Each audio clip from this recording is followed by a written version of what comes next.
বাংলা চলচ্চিত্রের জনপ্রিয় নায়িকা পূর্ণিমা। তার পুরো নাম দিলারা হানিফ রিতা। তবে দর্শকদের কাছে তিনি পূর্ণিমা নামে অধিক পরিচিত। পূর্ণিমা বর্তমানে অভিনয় থেকে দূরে আছেন। তবে তিনি তার দীর্ঘ ক্যারিয়ারে অসংখ্য ছবিতে অভিনয় করে এখনও দর্শকদের হৃদয়ে রাজ করছেন। তিনি পেয়েছেন জাতির ক্রাশ খেতাব। 1981 সালের 11ই জুলাই চট্টগ্রামের ফটিকছড়িতে জন্মগ্রহণ করেন নায়িকা পূর্ণিমা। শৈশব থেকেই অভিনয়ের প্রতি ঝোঁক ছিল তার।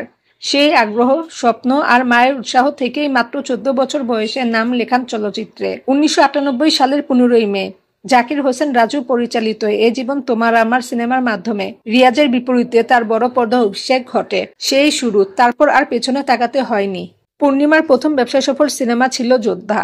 এরপর তিনি একে একে জনপ্রিয় সব ছবি দর্শকদের উপহার দেন। অভিনয়ের নৈপুণ্যে তিনি একদিকে যেমন বাণিজ্যিক সিনেমায় দাপট দেখিয়েছেন, তেমনি সংলাপহীন চরিত্র সমান সাবলীল ছিলেন। পূর্ণিমা একে একে প্রথম সারির সকল নায়কদের সাথে অভিনয় করেন। শুধু সিনেমা নয়, নাটকেও তিনি রেখে গেছেন শক্ত উপস্থিতি। তিনি নাটকেও জনপ্রিয় অভিনেতাদের সাথে অভিনয় করেছেন।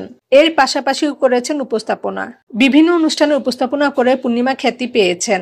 আর সাথে তো মডেলিং আছেই। মডেলিংয়ে ছিল পূর্ণিমার উজ্জ্বল উপস্থিতি।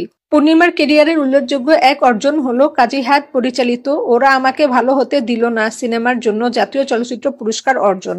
আর নায়ক রাজ রাজ্জাক পরিচালিত সন্তান যখন শত্রু ও আরেকটি সিনেমায় অভিনয়ের অভিজ্ঞতা তার জীবনে স্মরণীয় হয়ে আছে। তিনি বলেন, রাজ্জাক আঙ্কেল আমাকে যে ড্রাইভ দিয়েছিলেন সেটা আজও আমার মেরুদণ্ড হয়ে আছে। তবে পূর্ণিমার এই দীর্ঘ অভিনয় জীবনে মাঝে মধ্যে হতাশাও গ্রাস করেছিল। এক পর্যায়ে নিজেকে গুটিয়ে নেন। অভিনয় থেকে খানিকটা দূরত্ব তৈরি হয়, তবে হাল ছাড়েননি। উপস্থাপনায় এসে আবার আলোচনায় আসেন, নিজের অবস্থান পুনরুদ্ধার করেন। তার কথায়, একটা সময় এসে আমি হতাশ হয়ে পড়েছিলাম, কিন্তু দর্শকদের ভালোবাসা আর মায়ের প্রেরণায় আবার ঘুরে দাঁড়াই। পূর্ণিমা বলেন, আমি আজীবন আমার মায়ের কাছে কৃতজ্ঞ থাকব। তিনি তাগিদ না দিলে আমি কখনো অভিনয়ে আসতাম না, পূর্ণিমা হয়ে উঠতাম না। আজ আমি যে মাই তার মূল কারিগর। আমি সব সময় পরিবারকে প্রাধান্য দেই, এখন পরিবারকে সময় দিচ্ছি। পূর্ণিমা বর্তমানে অভিনয় থেকে অনেকটাই দূরে।